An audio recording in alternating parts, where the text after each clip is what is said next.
এখানে বিভিন্ন আশেপাশে ছেলেরা পায়রা ধরে নিয়ে যাচ্ছে, তাদেরকে ওখানে একটু লক্ষ্য করুন।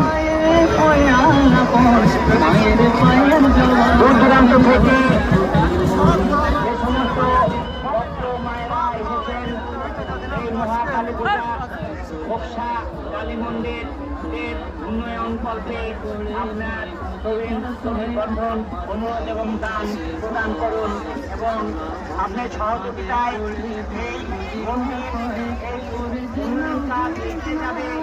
কত টাকা কত দিকে চলে যায় আপনি কিছুই যাবে না, তাই আপনারা মন্দিরের উন্নয়ন কল্পে মন্দিরের উন্নতির কল্পে মন্দির নির্মাণ কল্পে আপনারা দান করুন। এই দান বৃথা যাবে না। তাই বলি ওই রান্না করি আত্মসমর্পণ তাই বলি।